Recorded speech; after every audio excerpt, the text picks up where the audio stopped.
Góða kvöldið, Grétar Mar heiti ég og ég ætla að vera með hér í spjalli í dag togara jaxla 3 sem hafa nú séð ýmislegt í gegnum tíðina og það Eiríkur Ragnarsson, Brynjólfur Halldórsson og Örn Berg Guðmundsson. Verið velkomnir strákar. Já, takk. Og ég vil nú byrja á aldursforsetanum, Brynjólfi. Hvað varstu lengi til sjós, Brynjólfur? Ég var 50 árin, þá ég kláraði 50 árin þannig. Og þá var ég komin á lífeyrissjóðinn og hættir. Og hætti ég. Eftir ég hætti þá listi ég af hjá Granda eitt árið. Því að þá var fæðingarorlofið að koma hjá stýrumennum. Og skipstjórum. Já, byrjaði Og það er náttúrulega stýrumennir sem voru ungi menn eða áttu börn og svona. En ég byrjaði þarna á togarunum 1953. Já. Á Óla Jó, sem var að koma frá Patrísi til Reykjavík og teka salt. Því að hann alltaf átti að veiða í salt við Vestur-Grænland. Já. Og það var tekið þarna, ég held bara 250 tonna salt í eitthvað svoleiðis og hann var alveg á lögginni, það vettlaði inn lensbotinn eða í svelginu sem að kallað var. Já. Og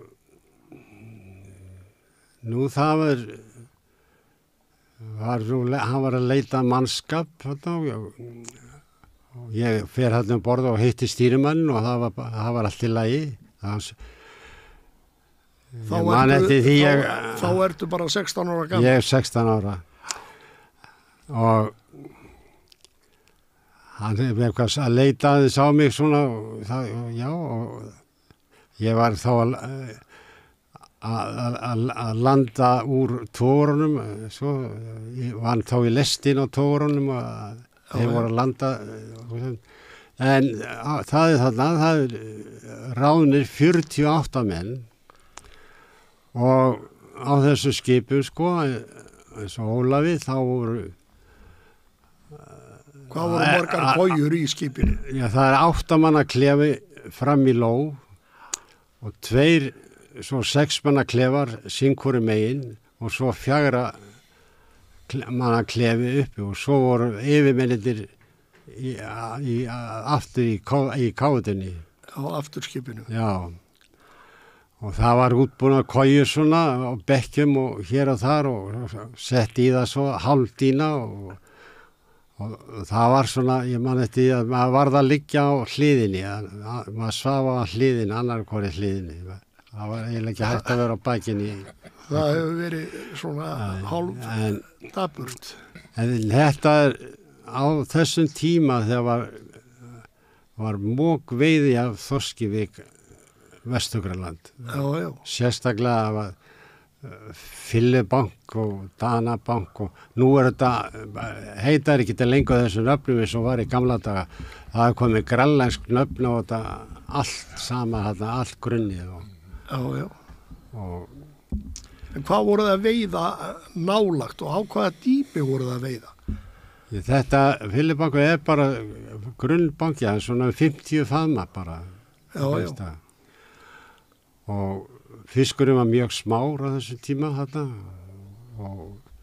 það var eiginlega helmingurinn sem fór í sjóin aftur þegar það sem kom inn fyrir. Já, þetta hefur verið rányrkja. Já, þetta var mesta rányrkja sem ég hef bara verið með á ævinni. Já. Það var á þessum tíma. Einmitt. Það var, og nú við vorum held ég bara 48 daga minni mig að setja í hann. Já. Og svo var að fyllan. Já, hann var við fyllu. Manstu og hvað? það var hafð þannig að það eru 2 saltarar og svo voru 2 aðrir sem voru fiskur láti standa í lestinni í 3 daga. Já. Þá var tekið á umstaflar. Já. Og það voru svona 5 menn í lestinni. tveir að salta, svo var að rífa upp saltfiskina eftir 3 daga og umstafla og stráði í hann svona eftir, hann var orðið svona aðeins farin að stirna eftir 3 daga. Já, en segðu mér hérna, hvað var aflinn eftir þennan fyrsta túr? Mér minnir þetta var nú farið til að landað í Esbjerg og mér minnir það hafi verið 300 tonn. Af saltfiski? Já, af saltfiski sko. Þá má ætla það að það hafi verið 80.000 tonn. Já, það er bara veitt mikið alveg þegar annaðins fór út, það er ósköpun bara. Já. Nei, ég meina bara af því sem var saltað. Já. Það hefur sannlega verið 1000 tonn upp úr sig. Já, sjálfsagt. Já, það hefur verið ábyggilega. Við skulum hleypa hinum að í bili, Brynjólfur, Eiríkur Ragnarsson. Þú ert búin að taka þátt í þessu líka. Já, ég búin að vera eitthvað svipað opinni til sjós, árafjöldin. Já. Byrjaði 70 og var til 20 sem að ég fór. Já, núna bara fyrir 4 árum síðan. Já. Þá var ég þarna út í Evrópu, síðasta sem ég fór á sjó, það var þarna á vegum Samherja, þá var ég svona í verkefnum þetta sambandið við flottrolli hjá þeim þarna borð í 2 skipum. Já. 9 skipuna þeirra þar. Já, Þýsku, eða sko, það var annað franskt. Já. Það var þar með honum Byrni. Já. Val. Byrni Val, já, Rólasviði, hann er með það skip. Og þarna svo fór ég á Kirkelu, það er Brest. Já. Var þar með þeim. Þeir voru að fiska hérna í síldarsmugunni að reyna fyrir sig fyrir karfa. Og ég var svona sem þetta flottrolls sérfræðingur með stór flottroll. Það stór að ummálið á opinu 3 kilometrar. 3 kilometrar? Þeir sömdu frá sér eiginlega englendingarnir. Já, með kirkjál. Já. En allavega þá byrjaði ég 70 sko og náði svona í restina á síðutöguruna sko. Já, síðustu árin. Já, síðustu árin var þá gutti bara 14-15 ára gamall. Já. Og 73 fer ég svo á skutara, það var þá kalsefni. Já. Nei, ekki 73, það var 72. Já. Þá fór ég á kalsefni sem var þá, ég held að hann hafi verið fyrsti skutarinn sem var keyptur hingað sko, Ragnar Þorsteinsson kaupir hann frá Þýskalandi, notaði hann. Já. Svona alvöru togari sko, sem skutari. Já, svo var hann á Eskifirði togari líka var það. Já, það var, hvað hétt hann, Siglfirðingur. Já, svo var Siglfirðingur. Hólmadrangur. Var hann á undan kalsefni? Þeir voru á svipuðum tíma. Svipuðu róli, já, ég veit ekki svona. Svo var Siglfirðingur sko bátur. Það var reyndar ekki skuttóri sem slíkur, en hann tókaði þó með skutnum, en hann tók það held ég á síðuna sko. Ekki eins og skuttóra til að taka inn trollið inn að aftan. Já, einmitt. Hann var svo seldur til Sandgerðis sálbátur. Já. En hérna, Örn, þú, hvenær byrjaður þú til sjós? Já, ég byrjaði 65, þá var ég 15 ára. Já. Og þá fór ég að netlavertið á bát frá Skagaströnd sem hét Helga Björg og við vorum á netum í Grindavík. Það var fyrsta vertíðin mín. Já. Og síðan var ég áfram á þessum bát reyndar útgerðin keypti nýjan bát eftir þessa vertíð sem heit Sigrún AK trebát 130 tonn og fórum á síldveiðar á honum.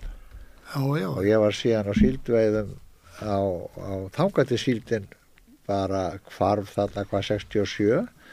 Þá bara var engin veiði fyrir þessa litlu báta, þá fór þessi stærri á Jan Mayen. Já. En þá fer ég aftur söður sko og ræði mig á Röðul. Já, á tógara.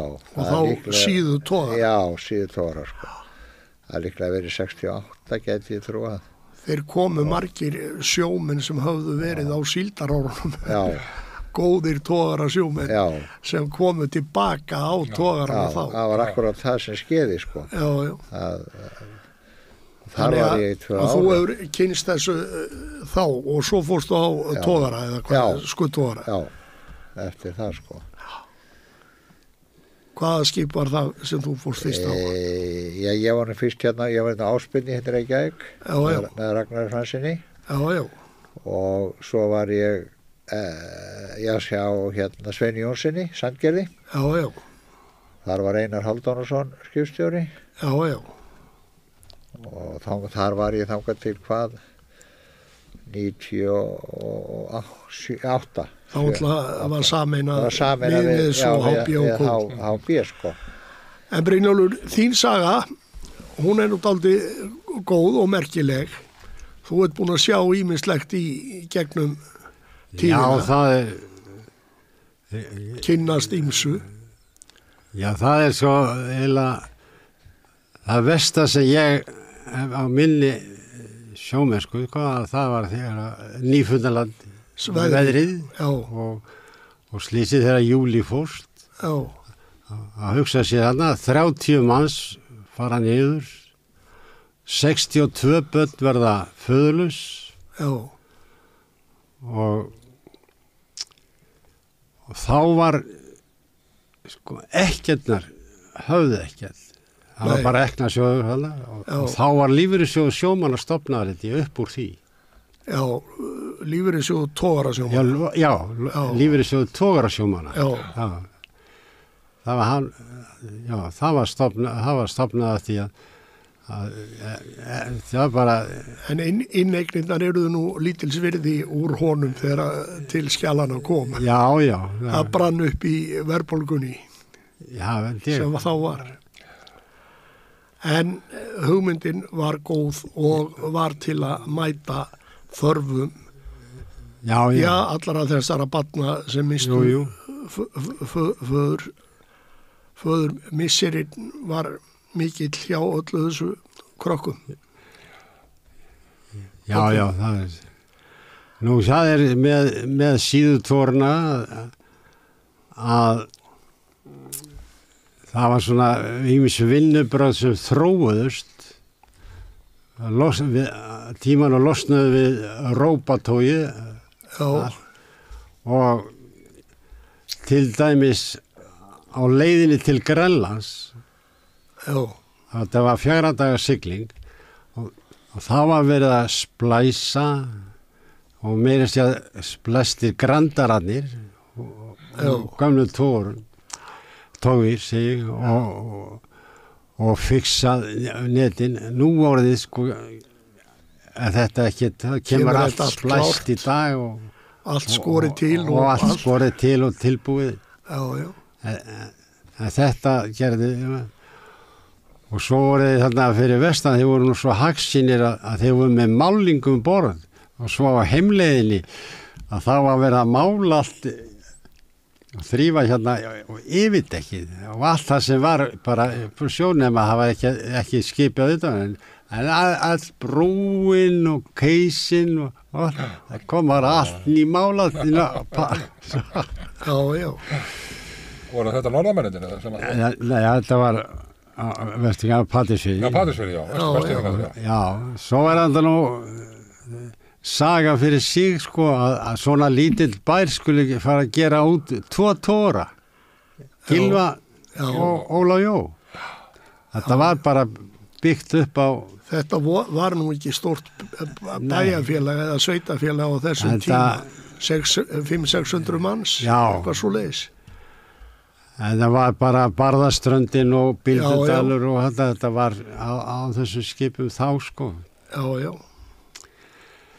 En það er náttúrulega þessi þróun allt frá því að fara úr hampgarni yfir í nælon og í veiðafærunum og járnbobbingum.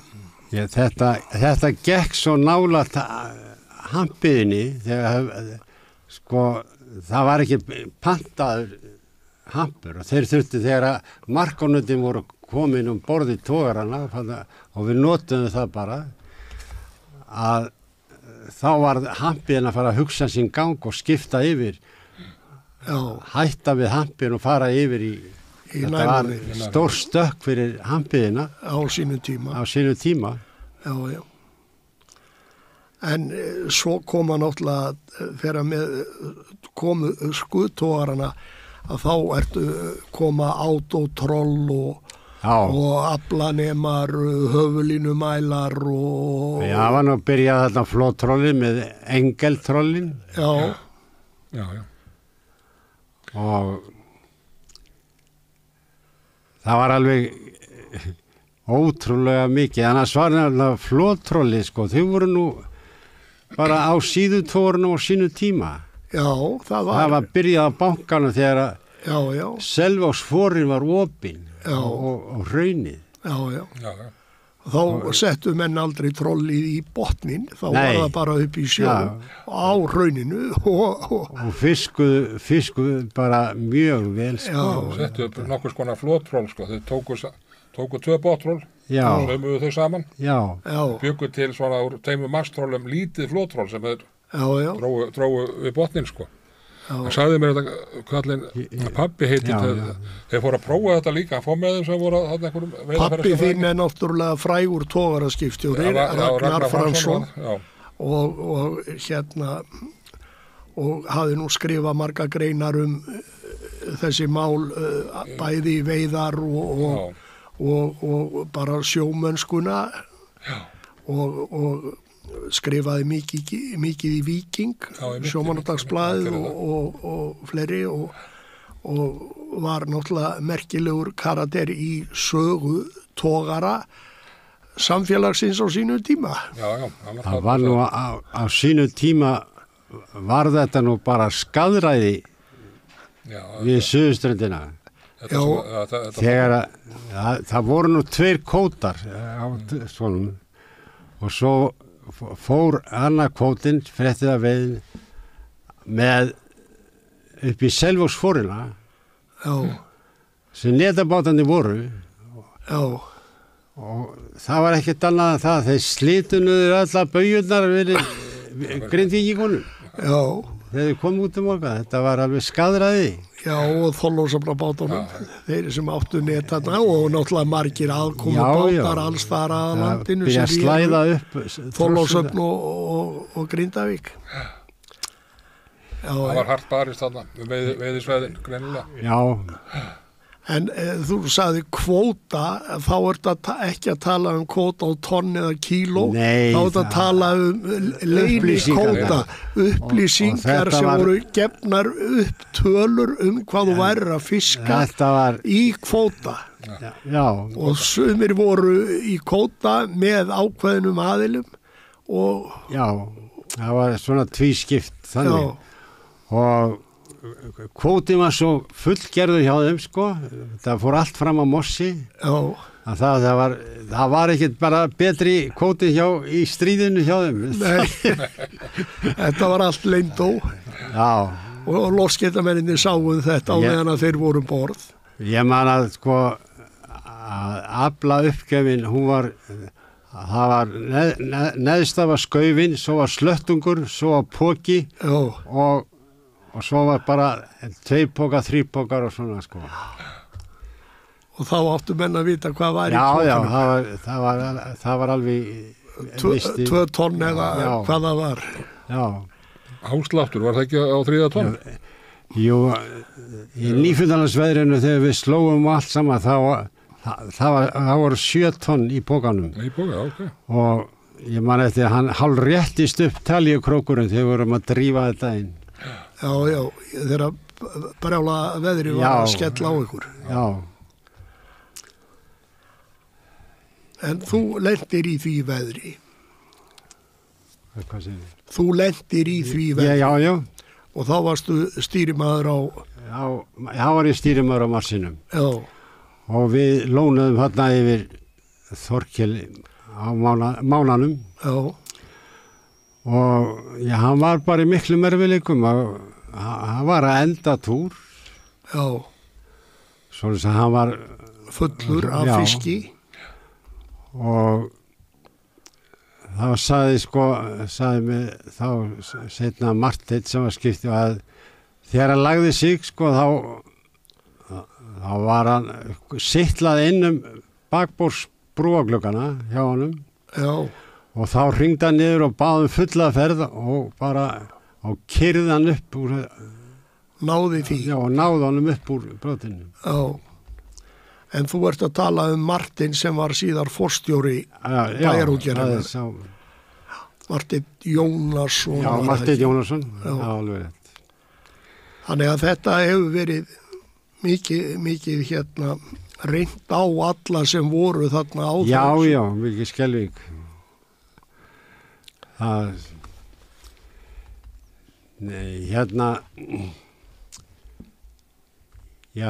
Síðu tvorni þeir liði nú undir lok svona 68 8, 9, 70. Já, það nú ekki alveg rétt. Það nú aðeins nokkri eftir 70 og 74 Ingólfur Arnarsson á veiðum. Mæ var gerður út. Já, Mæ á Sigurð. Já. Mæ hef ekki verið alveg 73 eitthvað svoleiðis. Já, ég held að Ingólfur Arnarsson hafi verið þegar ég fór jólatúr á Skuttóara Snorra Sturluson og þá var hann í útgerð. Já, Ingólfur, já. Ingólfur Arnarsson. Já. Því ég man eftir því að við slítum vír á Selvogsbankanum, á Eldeyjabankanum og hann gerði það líka og þeir voru 2 vaktir að græja trollið en við vorum einhverja 2 klukkutíma að koma því aftur í hafið. Á toppbátnum sem þú varst? Nei, á Snorra Sturluson. Já, Snorra Sturluson, Snorra, já. En það var bara svo létt verk að ná þessu inn á miða við á síðutogurunum. Já, skutari, já. Það var náttúrulega skutari. Já. Þannig að, en þú sérfræðingur í flottrollum? Nei, ég allavega hef stundað það veiða mikið, alveg frá, það var alveg karvonu, eins og Binni sagði, með engelstrólin, ég kynntist þeim fyrst þar. Og þá voru það að veiða þorsk fyrir vestan. Já, þá voru það að veiða þorsk fyrir vestan og við eiginlega hemdum það eftir færingum. Færingar voru bara byrjaði mikið á undan okkur að veiða þetta í flotról þarna á þessum slóðum, feitt þorsk. Já. Það var sagt það, þeir fóruð þarna í túr með til að læra þetta á Sjúrabergið. Já. Halldór Halldórsson og pappi og einn annar, þeir fóru þarna með honum og enga fylgjast með veiðunum þarna, þá var hann að veiða í flotról. Já. Og þetta var, hann var að mókviska þarna, þá fengist ekki bein úr í botróli. Og þá voru þetta pantað þessi flotról og menn þarna fóru að prófa þetta. Já. Þetta var á sömrunni þegar fiskurinn var í loðnu þarna. Já.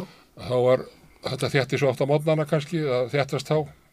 Kastuðu menn flotinu og voru að fá stór hól. Þeir voru fyrstir, fengu oft best. Ég frétt af einum skipstjóra sem hefði ekki skipt yfir á bottrollið, let bara reka og tók svo bara flottról. Já. Eða menn voru, það voru erfitt að vera síðastur í röðinni, þessi fyrstur sem höfðu kjart til að kasta þessi fyrstir að þeir fengu. Já, en það er náttúrulega, þetta hefur verið gríðaleg sprenging, en svo veittu þið dálítið mikið af smáfiski. Í flotið? Já. Það var blandaði fisku, það var ekkit eins og Binni var að lýsa hérna við Grænland. Nei. Þetta var blandaði fiskur, en það var ekki svona ránirki eða fiski henda, það var ekkit svoleiðis. Þetta var hirt allt. En menn hittu aftur á sömur kom fyrir að þeir fengu óheimju hól. Og hvernig það nýttist? Það voru ekki menn að fá upp í 50-100 tonna höfn. Guðbjartur meldaði einhvern tímann 80-100 tonn held ég, einhvern tímann. Já, það var eitthvað svona. Guðbjartur frá Ísafirði. Já. Og ég sjá myndir af því, Jú, þetta var fullt dekk og fullt troll. Já. En það náttúrulega gefur auga leið að svoleiðis hól nýtast illa. Já. Eða kannski helmingurinn af því sem ekki neinu vara. Nei. En þarna, með flotið, þarna kynnustu höfulínumælunum. Það er eiginlega fyrsta, eiginlega snert, þannig sem við sjáum hvað er að ske í trollinu sko, að fá að mynda því, það var með kapli. Já. Þá við sett höfulínu stikið náttúrulega eins og á höfulínuna og við sjáum fiskin ganga inn í trollið. Já. Þetta er ekki aflanir maður komnir en við gátum séð á innkominni hvað var von á. Svo aftur tók ég þátt í flottrollsveiðum með karfa hérna, bæði hérna heima og eins hérna út í úthafinu. Úthafskarfaveiðar. Já, úthafskarfaveiðar. En var það þurrkað upp? Já, það var gengið mjög nálægt í held ég sko og ég er á þeirri skoðun að þessi djúpkarfi sko, við byrjuðum nú grundrendar og vorum að veiða hérna kannski á 150-200 flæðumum og smerri karfi þar, sýktur. Það færðum við okkur alltaf neðar og þar var stækkað eftir eins og fór stýpra. Já. Og var eiginlega, þú sást enga mun á þeim karfa og þeim djúpkarfa sem við erum að fá hérna í kontónum. Og sem var að fást þá í Skerjadýpinu. Já, í Skerjadýpinu og svo fórum við að veiða, kasta flotið þar og veiða hann þar, sko. Já. Jú, það hefur bara verið gengið á nálægt þessum stofni, það er bara... Hann náttúrulega seinna verða kynþroska. Já, hann er það, sko. Karfinn heldur. Ég er nú líka með þá kenningu að þessi fiskstofn sem var hann í úthafinu, hann var orðinn eiginlega of stór. Svo getur það að... Sko, það er náttúrulega, ég merki það á því að þetta var orðið sýkt. Já. Þetta var hangandi í medalíum og þetta var mjög ljótur fiskur að sjá. Og hann voru bara sár á. Sár, já, bara hafa sko. Það voru komið alls konar sníkjudýr inn í hérna stofninni, svo vill þeirra stofna að verða kannski á stórir. Já. En þarna, eins og ég sagði líka við Binna í sambandi við Nýfundnalandskarfan, sem að þeir voru að veiða hana, þegar þetta og slysið varð með júlí. Það voru að veiða Nýfundnalandskarfa og ég er eiginlega á því að það hafi verið úthafskarfi sem að ég merki af því að hafa fylgst með veiðanum hérna gennum tíðina hérna í úthafinu. Já. Þessi karfi byrjuðum hérna norðarlega þegar karfin var að gjóta og hérna eðla sig og gera það sem hann þarf að gera til þess að fjölga sér. Og svo gengur hann í ætisgöngur hérna suðrettir og austantjálsskipin, þeir voru farin að veiða þetta á haustin, sent á haustin, þarna á bankana þarna, í Bottroll. Já, í Bottroll. Já, það var sami karfin, þeir eldan alveg þarna suðrætti. Já. Þá tók hann það botn. En ég náttúrulega sá ekki þennan karfa, en hann sagði mér að kalla hann að pabbi að hann fór reyndar með mér hann út í úthafið á Haraldi Kristjánssoni. Hann sagði að þetta verið mjög líku karfa og þeir voru að veiða hann við Nýfundnalandi. Já. Og þá sáu þeir þessi sníkjudýr og þetta á honum. En Binni, þú hefur tekið þátt í að veiða þetta í flottroll? Já. Með svo fannar hann Binni þetta að veiðarfærið þróaðist eiginlega með okkur skipstjórunum.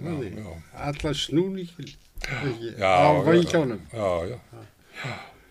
Það voru nú farið með sumaður sem flottroll upp á fótboltavelli. Þetta var alveg skuggalegt að byrja þessa veiðar. Það var sjólaskip sem að hefur þessa veiðar, byrjar og fær styrk einhvern til að byrja þarna, bæði í olíu og svo fenguður einhvern kvóta og Hampiðan var í samstarfi við þá og Guðmundur Gunnarsson, veiðarfærisjafræðingur, hann hafði fengið nasasjón af veiðarfærunum sem Rússarnir eru að nota, sem voru gífurlega stór veiðarfæri, stór Moskva veiðarfæri, og hann setur upp sína útgáfu af veiðarfæruna. Og hann fer borð til okkar á Harald Kristjánsson og við förum hann að suðrættir, við og Sjóli og það prófa þetta.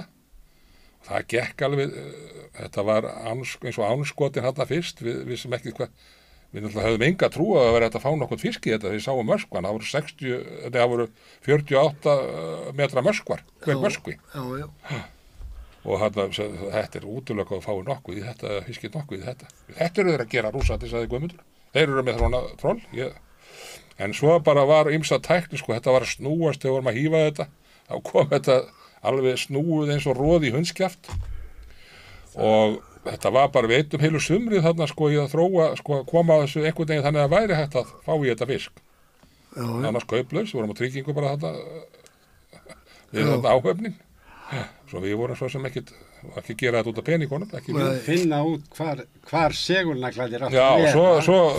svo kom það út að sigurnaglar, þeir fendu þarna sérstakka sigurnagla sem voru settir á þetta og þeir sneru þá eiginlega ofan af þessu. Já.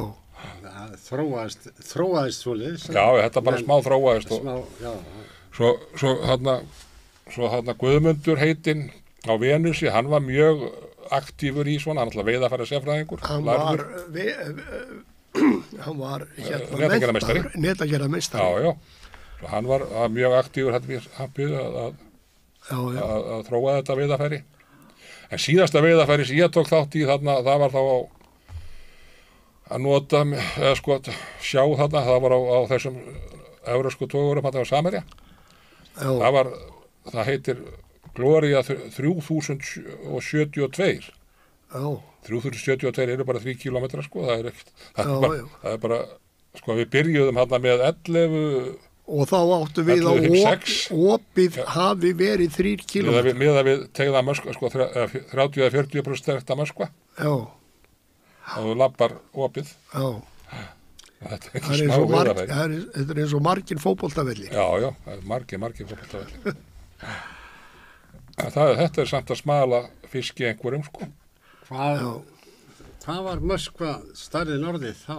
Það er 256 metra. Já. Fremstu Moskvar. 256 metra, það er 400 kilometri, sko. Já. Svo ferðan í 128, 64 og svona og þrepa sér niður. Já. En svo náttúrulega ýmsar þróanir orðið varðandi veiðafæri á þessum skipum í gegnum tíðina, bara að fara úr stálbobbingum í rockhoppera og gúmið í rockhoperum. Þú hefur náttúrulega tekið þátt í þessu. Jú, ég enda maður enda á rockhopperum. Það var náttúrulega komið bara skutar, sko. Já. En eins og þetta er í dag, það eru aflanemar á poka og belg og svo ertu með höflínumælir og svo ertu með mæla til hleranema og þetta eru gríðaleg bylting frá því sem áður var. Já. Það hafi ekki verið, sko, sem ég maður fyrst eftir höflínumælum, að það var hafi ekki verið í kringum 80, 2-3, þá var þessi fúrnumælur að koma. Já.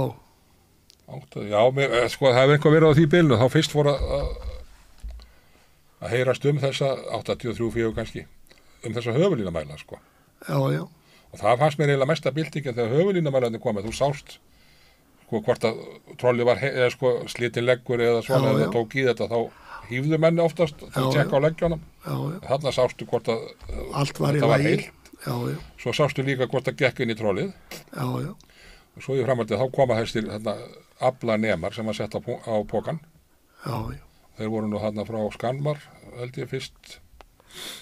Og þau sagðu menni til hvað kom í pokan. Já. En það var náttúrulega stillað og vel. Jú, og læra á þá inni, sko. Hvað er sýndu rétt og nákvæmt. Já. Það tók oft tíma hjá manni. Já, mikilvægt, sko. En Örn, þú tókst átt í þessu öllu?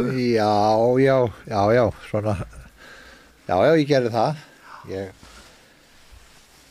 Og þetta var náttúrulega, ég veit ekki hvað maður að segja, sko. Þetta var náttúrulega mikið bylting að fara af síðunni yfir á skuttogurana og eins að bátunum reyndar yfir á togarana, sko. Já. Þetta, og mér fannst nú reyndar, Eiríkur að tala alltaf þessa tækni, sko. Já. En það voru náttúrulega staðsetningatækni, sko. Það var GPS-ið og það kom, það var náttúrulega mjög mikil bylting. Og svo seinna meir þegar komu góðir flotterar og annað slíkt, sko. Þegar var hægt að fara, eða kom togari á tókslóð og maður bara setti á hann krossinn og þá vissi maður hvert hann fór og það var reynda svolítið seinna, sko. Þegar GPS-ið var komið, þá var það orðið þannig. Ég held að þetta hafi nú átt sinn þátt í að drepa fiskinn. Já, líka. Staðsetningatækin. Það var eitt hérna sem ég þá endilega kom að hérna, að við vorum að rabba þetta. Það eru málusíkjadir. Já. Hvernig hefur þú það að vera með aðra vaktina málusa? Já. Ég var alltaf með 3 málusa. Já. Og svo þetta að sjómenn ásetta. Já, þeir voru á dekkinu. Já. Og svo náttúrulega þetta, þegar það voru alltaf að fylgja um borð og þegar ég var að fara, að þá voru þeir á bryggjuhusnum og þeir hætti ekki að tala fyrir að ég sildi út hafnakjaftin. Já. Því að hinni voru aftur á raskati að tala við á. Já. Nú, svo vantaði mann, þá náði ég, það var alltaf klárir ykkur sem vildi endilega koma. Já. Og svo einu sinni þá bara vaknaði ég svona bara, ég kom með 5 málusa. Málusa, voru þið málusir og heyrnarus? Já. Nema 2 og gáttu svona tala aðeins svona eins og barnamál svona. Já. Nú, ég hugsaði með mér að til að hafa það bara, ég hef það bara á annarri vaktinni bara alveg og þá kjöndaði spjallað. Og svo náttúrulega, ég var stundum bilað kallkerfið niður á dekkið. Já. Og þá voru þetta einu mennindi sem ég hafði samband við. Það voru málusíkjadir. Já. Ég flautaði og þá leituðu þeir upp því að hljóði fór svo í eyrun á þeim. Já. Einhver hátíðni. Hátíðni, alveg svo þegar goggum var skrapaður í rennuna. Það kom svona þetta ískulhljóð. Þá gripuðu þeir fyrir eyrun. Já. En svo, ég flautaði og ég þetta, þegar var búið að hífa, hvernig var blandan? Já, það var þorskurinn hérna. Já. Og karfinn hérna, svona. Já. Og svo var bara ísan svona, hérna, röndin. Nú eða það var rifið, það var bara undirbyrðið hérna. Og þú hefur getað tekið að að kenna í málusíkjaskólanum og þetta. Svo bara, það var helmingur þorskur og þetta svona, og svo var það karfi. Þetta kom allt til skila. Já. Og það, ég þurfti nú stundum að stoppa þá, sko, sem voru brunni, voru að hífa. Af því að þegar það var til að fara að kalla, bara. Og það hefur náttúrulega ekki. Já, það þýtti ekkert. Nei, þetta gekk bara vel. Já. Var þetta á Freyra sem varst með þessa menna? Nei, það var á Ögra. Hann á Ögra, já. Já, og fóruð þeir með þér yfir þá? Nei, þeir fóru ekki með mér yfir.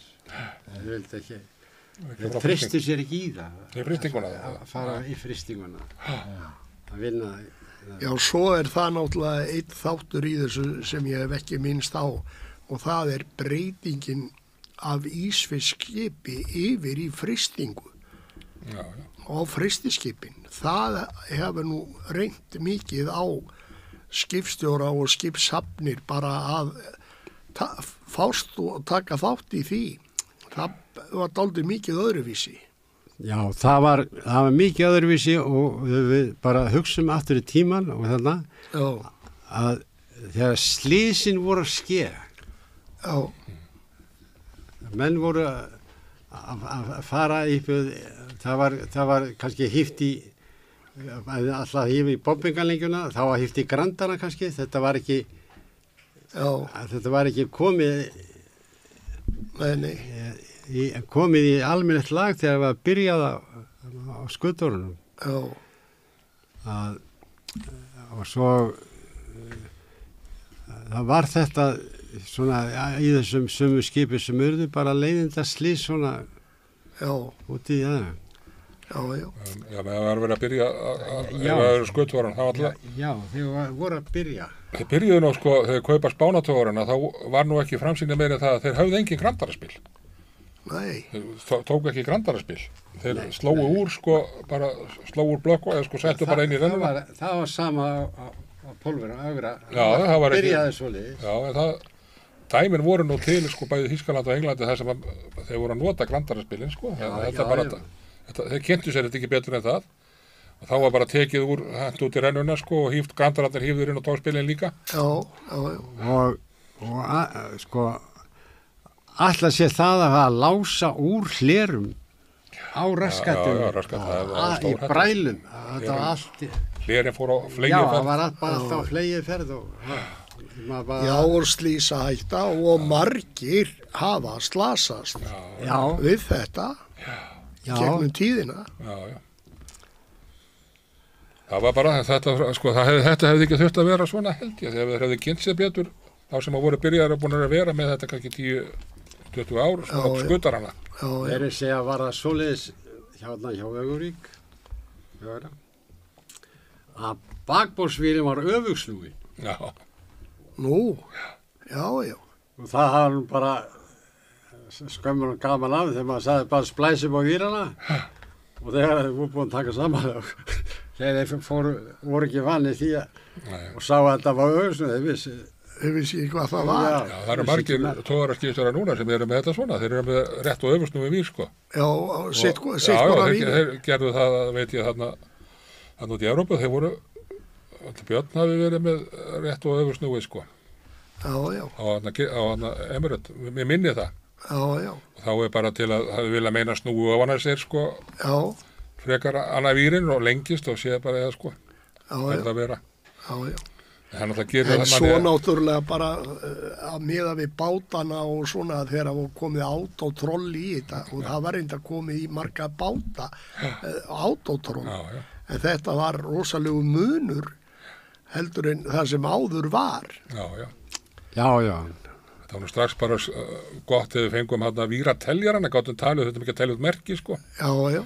Ég sá fyrst vírateljara held ég, við minnum að það verið áspilinu þegar við orðbónum saman, þá var teljari þar sko. Annars var bara talið nú merki. Já. Og svo bara átaksmælar sem mældu átakið sko, þyngdamælar. Já, og slökuð út og hífðu ef þurfti. Já, það var ekki átó þarna hjá sko, þarna svo. Nei. Hvar kynnist þú átóinu fyrst? Já, það er eiginlega bara þarna Sveini, þegar það var skipsspil. Já, skipsspil sko.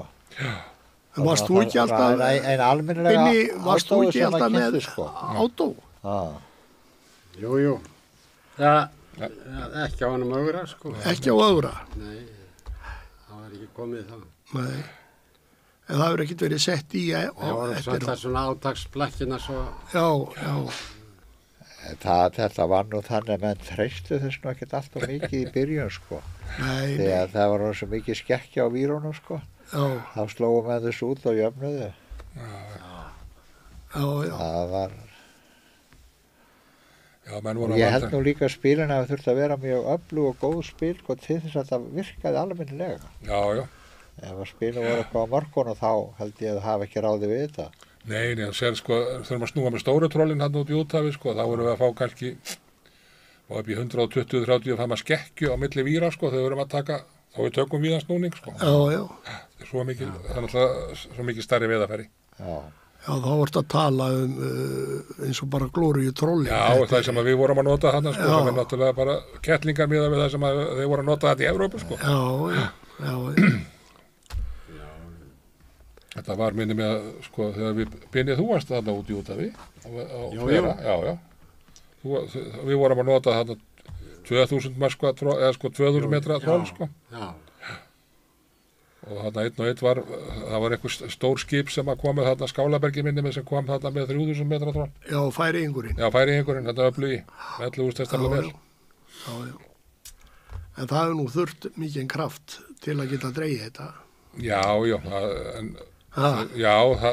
hann allavega var mér stórt og mikið troll en þeir eru ekki svo, hvað eru 5 eða 6.000 hestuplatna Evróputógararnir sko. Já, ekki meira. En það bara svipað og íslensku tógar, það ekki? Jú. Þeir eru ekkert með meiri kraft en þeir. Þessi stæðstu og öflugustu. Nei, við vorum að draga þarna á Haraldi Kristjánssoni eða setna Helgumaríu, þá vorum við að draga troll sem hétt 2048 og við vorum bara með 3000 eða 2900 hestöfl, sko. Já, helmingi minna. Já, sko, helmingi minna í hestöflum. Já. Og það veitti ekkert af því, sko. Það var allt útofnu. Já. En þessi þróun hún til góðs fyrir okkur? Eru við að ofveiða fiskin á Íslandsmiðum? Eru við að fara vittlust í þessa hluti? Já, miðað við það sem að fiskifræðingar eru að gefa, sko, miðað við stofnin, þegar þetta sett á, ekki 83, þá vorum við að veiða hvað? 350-400 tonn? Já.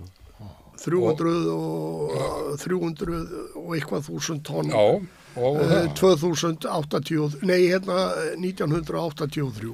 Og við setjum þetta kvótakerfi á til að reyna að viðhalda stærri stofni heldur en það. Við vorum að kæla við að taka 400-500. Okkur var sagt þegar þetta var sett á að við færum eftir tillögum fiskifræðingu 3 ár, 2-3 ára og þá varum farið að veiða 450.000 tonn á ári af þorski.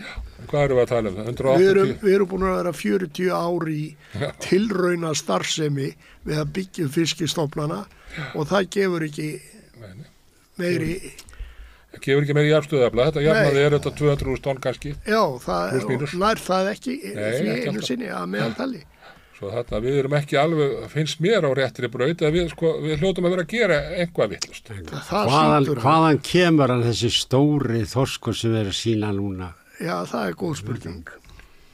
Hvað hann? Bara hafið alist hérna upp og fengið að vera í friði hérna? Já, sennilega. Bara fengið að stekka og geta? Eða hann að koma annar staðar frá líka. Já, það vitum við að við vorum að fá göngur frá Grænlandi og vorum að hitta á þessa... Hitt á þetta út við útkantana hérna vestanverðu. Nú það náttúrulega verið að tala um það að það séu með DNA rannsóknum jafnvel margir stofnar, þorstofnar á Íslandi. Já. Þannig að... En Greta, við vorum að sjá, við og þeir sem voru að stunda Hampiðutorgið eða Grálúðurslóðina. Já. Á haustin og vorin voru við að sjá þarna fisk niður á 300-400 föðmum. Já. Sko stóran þorsk. Já, hann átti ekki að vera til. Nei, hann á ferðinni þarna eitthvað, hann tekur bótt þarna kannski, þetta kannski mest upp í sjó, en einhver fiskur tók bótt þarna á svona miklu dýpi. Já. Og það fiskur sem að ferðast þarna milli landa, held ég, kom að fara. Já, það var að talað um það alltaf í gamla daga að það kæmu grannlega sköngur. Já. Já, sko, það ekki verið svona 68 þegar Bjarni Sæm var að merkja við Austur-Grænland. Já. Ég veist á hrygginu norðvestast Jónsmiðin. Já. Og þá var það voru allir tógarnir þar að veiða. Þá sko Bjarni Sæm var að merkja þá. Og við vorum alltaf að fá merki. Já. Ég held að það var gríðarlega mikið á þessum tíma af þorski við Austur-Grænland. Já.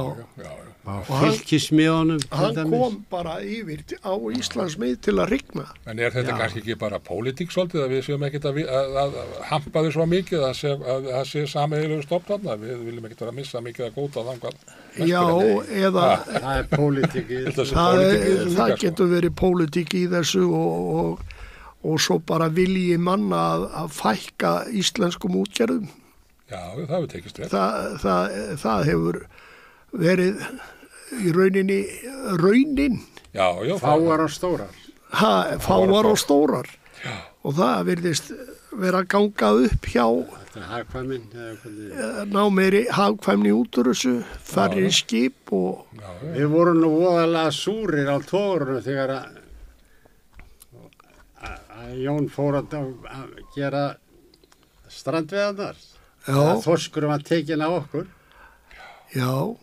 Ef það má segja að sé verið að taka eitthvað frá, einhver hætt á því að 5.000 tonn eða 10.000 tonna þorskafli sem veiddur og króka upp í fjöru sé tekin af einhverjum, þú getur sagt að ef það er ein kaka þá sé verið að taka þetta af einum. Það verður alltaf þannig. En já, sjálfsagt verður það, en strandveiðari ætti ekki að vera í rauninni fyrir einum eða einum og ekki að vera inn í einhverju kvótakerfi. Nei. Það er bara smottir í og handfæra bátar eru háðir veðri og svo bara hvort að fiskurinn er svangur. Já. Langar honum að býta á. Já. Þannig að það er svo margt í þessu. En hvað segir þið svona í restin á þessu spjalli, strákar? Örn? Já, ég veit það nú ekki hvað það var að segja. Þetta er voru að tala hann smábátana, sko. Já. Að þá náttúrulega verða þeir að vera, sko, ef að kerfið á að vera opið þannig að menn komist með einhverjum hætti inn í það. Já. Það kemst enginn inn í sjávarútveginn í dag nema í gegnum þetta kerfi, það gengur vel hjá mönnum að þá kannski geta runnið sig upp og keypt viðbót og svona. Það er ekki þannig þó að þetta kerfi, þessar frjálsu handfæraveiðar, það er enginn sem að getur eitthvað byggt sig upp eða keypt í samkeppni við stóru fyrirtækin kvótakaup.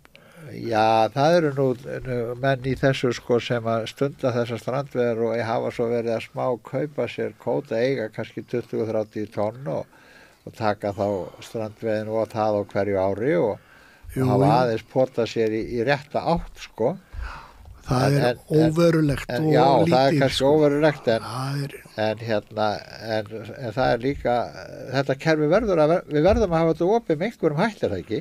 Ég hefði haldið það að ætti bara að gjörbreyta þessu. Eða á að láta bara stórútgerðin að fá þetta og loka því. Það finnst ykkur um það? Það stefnir allt í það. Fólk hefur nú bara eitthvað til að lifa, en það er náttúrulega með strandveiðar, menn eru í annarri vinnu. Já. Í sömu tilfellum er það svoleiðis, en að lifa er ekkert á því að vera í 4 mánuði, ef þeir fá 4 mánuði. Það er í flestum tilfellum þannig, held ég. Maður sér, eins og grásleppuna, já. Það er nú búin að veiða hana þegar það er orðið klára á öðru svæði. Já, það er náttúrulega bara skiptingin á henni og raunverulega að vera kvóta að setja þessi kvikindi eins og grásleppu, það þarf ekkert. En svo hef ég heyrt með normenn að þeir eru að nota þetta sko, til að styrkja byggðirnar það sem erfiðast er að búa að Norður Noregi. Þar eru að útluta þeim 50 tonna þorski sem að vilja stunda sjóin og ótakmarkaða meðafla með því, sko. Svo mega að vera með 30% meðafla í flestum tilfellum. Þar? Já. Ef þú færð 50 tonna af þorski, þá máttu vera með 30% af öðru með. Ég held að það hefur verið ótakmarkað. Já, svo getur það vel verið líka, sko. Nýst í Noregi, sko. Já, það getur vel verið. Vilja styrkja byggðina þar, sko. Þeir skattleggja menn eftir byggðar hvar þeir búa og þeir gera ýmislegt bara til að halda nýrstu byggðunum í gangi og lifandi. Já. En það má svo segja að þessar strandveiðar, það er ekki að spila stærsta Nei, stofnin er ekki svo lítill út af strandveiðum. Það er heildarveiði strandveiða er eins og eitt gott frystiskip getur tekið á ári. Það er allt og sumt. En eins og segja, einhvern veginn finnst mér að við höfum ekki verið síðustu 30 árin eða lengur á réttri braut. Við erum það ekki. Það held ég að allir séu sammála að sé. Árangurinn er engin, hann er bara tölfræðilegur, það er hægt að sýna fram á það. Og þetta á ekki bara við þorskstofninn, við erum að veiða sáralítið að rækju núna, einhver 2000 tonn eða eitthvað. Lúðuveiðar eru bannaðar og svo er engin humarveiði leyfð. Það er búið að veiða humarinn eða réttar að segja þorskur er búin að éta þetta. Hann finnst ekki. Þorskurinn sé kannski búin að éta. Þetta er dálítið svona skrautlegt hjá okkur. Já, en En það er allavega þessar stórútgerðir sem hafa kvótana, þær eru að gera það gott og skila hagnaði. Við þurfum ekki að borga með þeim, það er nokkuð ljóst. Hefur aldrei, við erum að borga með þeim og í rauninni erum við að ríkisstyrkja útgerð þegar við afhendum henni einhver fisk eða fiskveiði réttindi, þá erum við að segja við hann að veittu fiskin og hirtu arðin af honum. Það er staðreyndin sem er í dag. Og þetta er, svo segja, LÍ klíkan segir, við erum eini sjávarútvegur sem er ekki ríkistyrkur, styrktur í heiminum. Það er bara algjört kjaftaði. Þetta er mesti ríkistyrkur sem hægt er að hafa. Já, það má setja það þannig. Það er hlut af þessu. Já. En strákar, ég þakka ykkur fyrir spjallið. Ég gæti nú tala við ykkur í marga daga og á ábyggilegt er einhvern tímann að heyra í ykkur aftur ýmis mál sem snúa að þessum sjávarútvegi og sjávarútvegsspjall er bara tilraun til að reyna að opna augu fólks fyrir hlutum og það má segja að togaraöldin sem var síðust þegar við byrjuðum að veiða með togurum og einu gjaldeyristekjur þjóðarinnar voru af sjávarútvegi. 90% af gjaldeyristekjum þjóðarinnar var fyrir sjávarfang. Að það er, og þeir sem voru öflugastir í því voru náttúrulega togararnir í gegnum alla síðustu öld og fram á þessa. Og þessi atvinnugrein og togara sjómennska og þeir sem hafa komið nálægt henni, þeir hafa ekki fengið að njóta þess í samfélaginu meitt á ári. Þá voru þeir hetjur hafsins og hermið þjóðarinnar. Það er á sjómannastundagi. Það sem ég langaði kannski að skjóta inn líka, sko, þegar ég byrjaði 70 á sjónum, á síðutogara, þá voru það skip að veiða 3-4.000 tonn, rúm 3.000 tonn. Ég fyrir áspeitina þá vorum við góðir, við komumstum í 5.000 tonn. En þessi togarar, ísfisstogarar sem er að veiða í dag, sko 7 og upp í 9-10.000 tonn. Sólbergi er ekki með 10. Það er fristið, ég tala ísfiskarana. Þeir eru að veiða þetta, 7-8.000 tonn er bara, sko, það er sama mannafjöldi. Og eiginlega svipuð vinnubröð, það þarf að slægja allan fisk og koma um í ís. Ímyndað er sko vinnuálægið sem er orðið á þessa sjómenn og hvað þeir eru að standa sig vel og skila miklum verðmætum. Jú, en það er náttúrulega ýmsar tæknin í ungar og svona sem hafa... Litlar. Já, það þarf alltaf að slægja fiskinn, skeran og taka inn á núrunum og þvóan og ísan og allt það. En, strákar, ég þakka ykkur fyrir spjallið, Örn, Brynjólfur, takk fyrir. Eiríkur, Takk fyrir. Takk.